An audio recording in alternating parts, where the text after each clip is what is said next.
बहुजन समाज से ये निवेदन करब कि मृत्यु बोझ देहल बंद कर डालो और बहू से चेता हो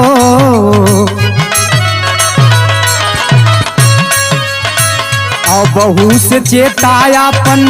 खोला नयनवा